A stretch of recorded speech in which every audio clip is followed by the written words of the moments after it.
Hi guys, welcome back to my channel, and if you're new here, then I ask you to check out my previous video. It's my second one here, so bear me out. I'm a professional tailor and a personal style advisor, and I'll be doing reactions on everything that has to do with suits, with style, with fashion, luxury goods, assets, real estate, watches, you name it.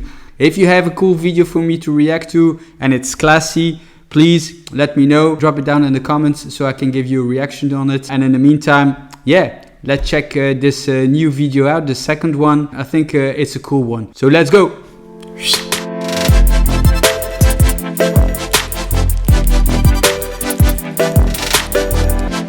This next video is about a guy from GQ. He's called Chapman.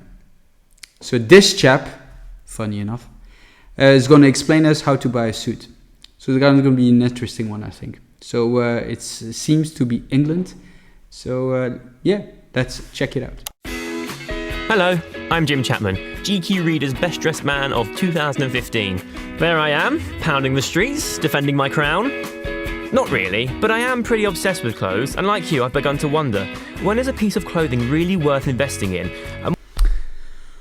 Well, that depends. If you buy a retail garment, that's an investment, but I don't know if it lasts long. What I do know from personal experience is that a suit lasts longer. So it's an investment to make, but you have to return as well. ROI, I just call it, return of investment. That's a tailor-made suit for sure. Let's go. And when is it better just to head down the high street?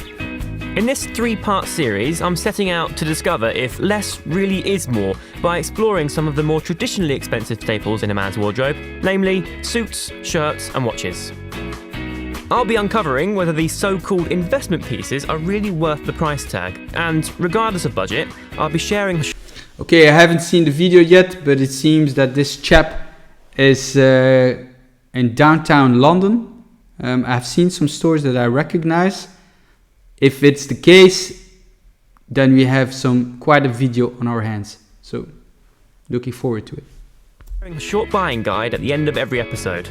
Welcome! By the way, we're not sponsored by GQ, but if they are watching, drop me a comment. Welcome to the luxury of less.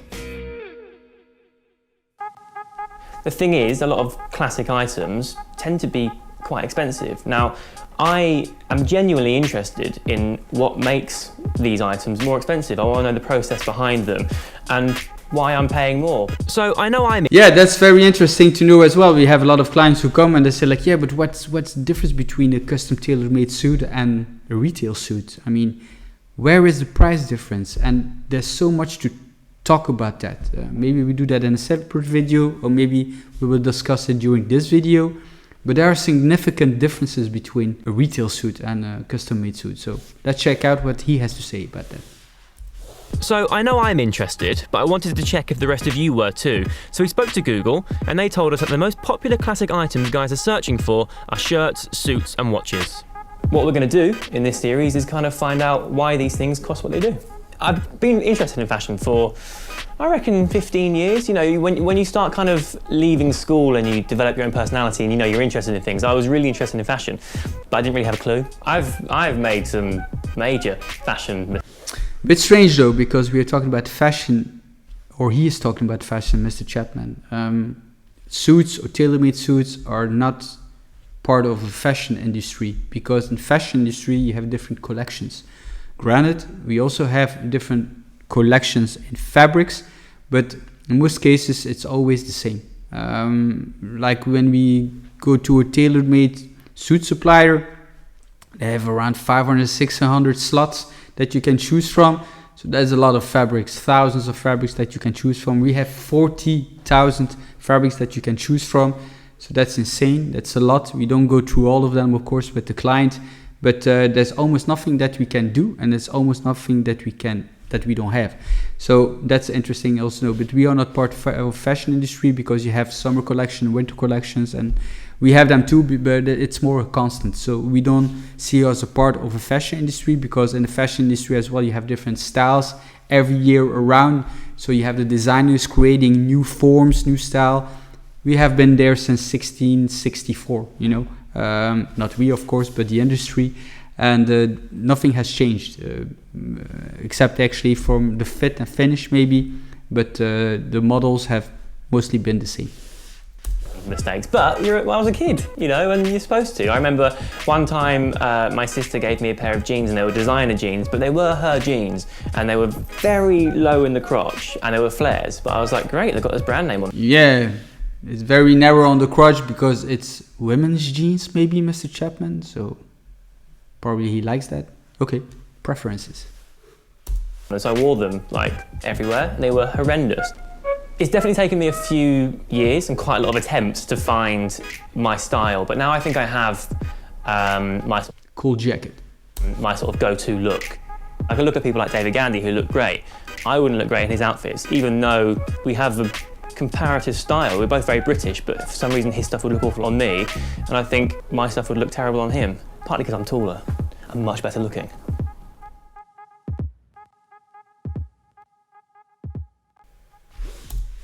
The suit, investment number one. Interesting. I'm always told that nothing looks better than a guy in a great suit, and in this episode, I'm going to find out what sets a bespoke suit apart from a mass-produced number, which is why you're watching me walk into Gives and Hawks on London.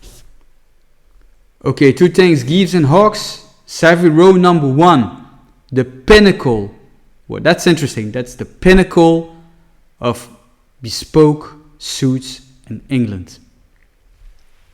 In Italy, we have Naples. In England, we have London, and especially number one. Savile Row is such a big reference. I mean, I know a couple of guys over there. They are part of the delivery for the Queen, now future King, of course. I mean, they do so many people, celebrities. I mean, if you ever go to London, go to Savile Row, go to Hawks and Greaves, or Greaves and Hawks. Great. Hawks on London Savile Row. Tailors for over 200 years, their suits are renowned across the world. And with a star-studded history of clientele ranging from pop royalty to actual royalty, they've got one seriously enviable list of inside leg measurements.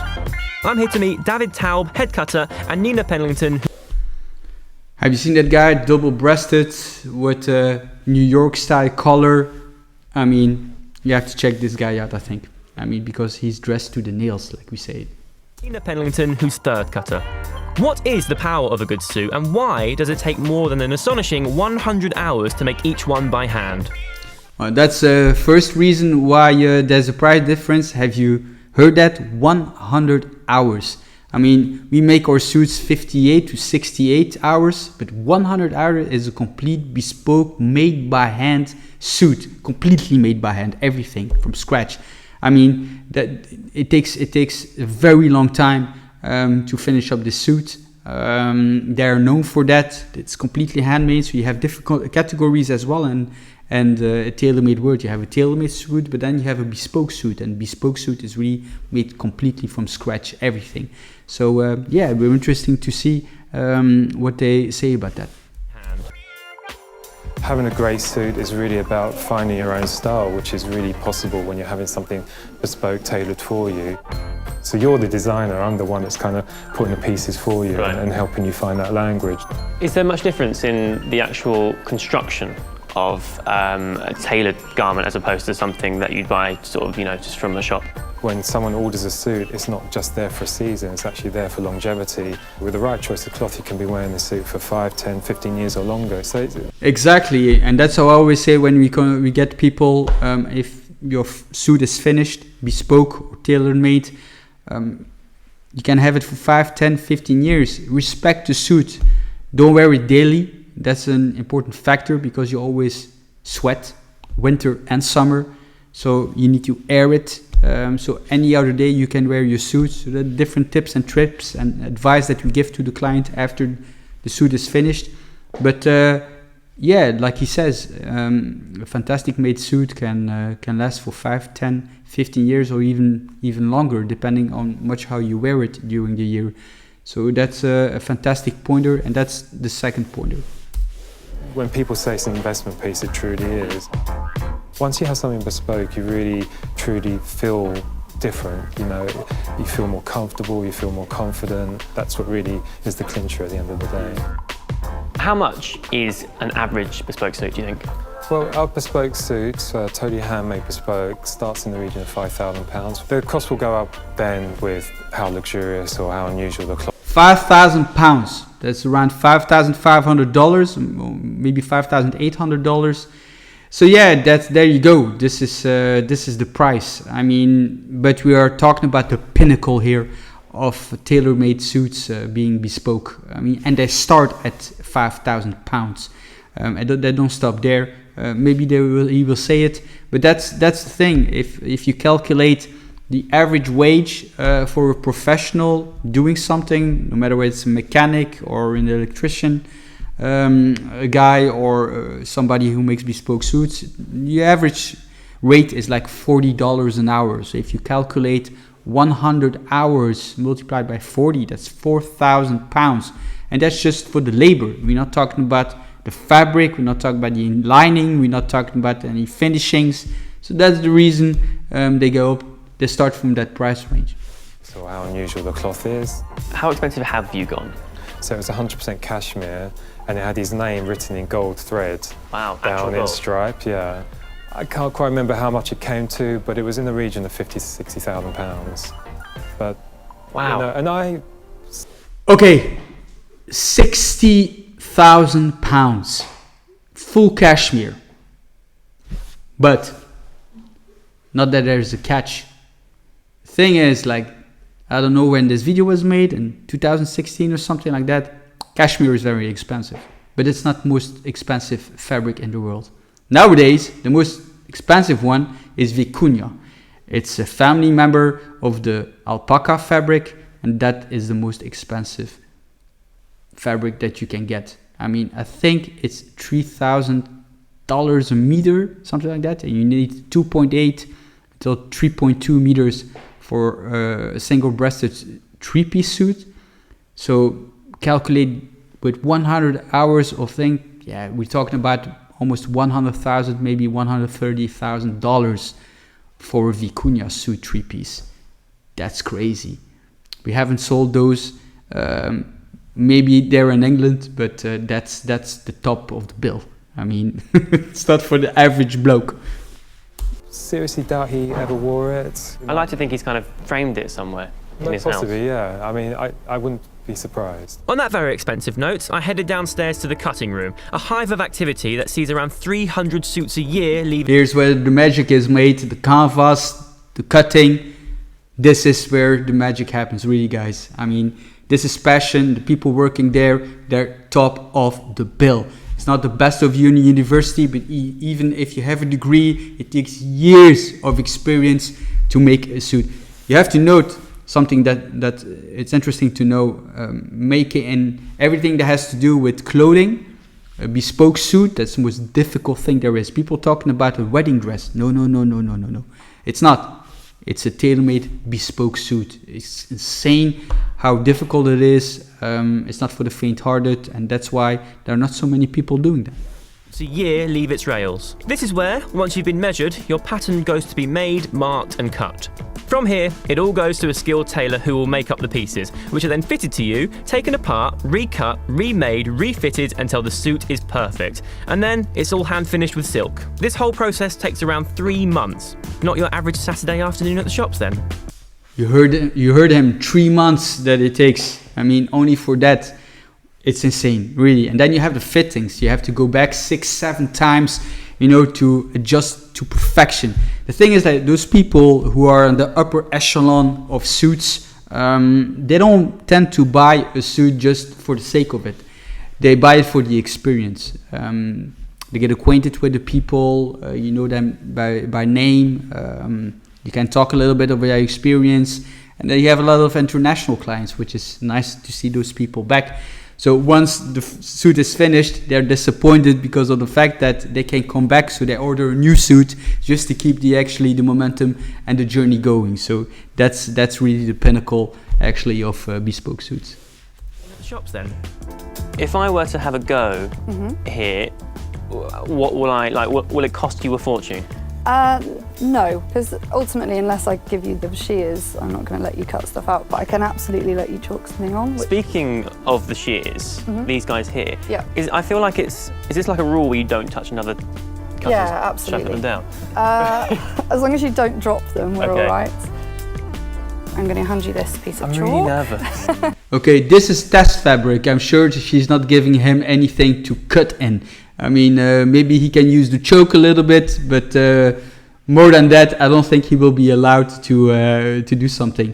The thing is, what is cool there when you go to Savile Row, you see where this lady is at. It's in the basement. So when you're outside on the street, and you can literally look down and see those people working live on those suits. I mean, it's fantastic. Really, it's an experience. You have to see to believe it.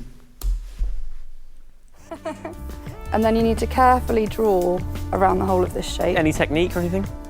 We're literally going around like that. You made it look really good. And you've done the straight edge. The next one's a curly Well, one. give it a go. Ah, okay.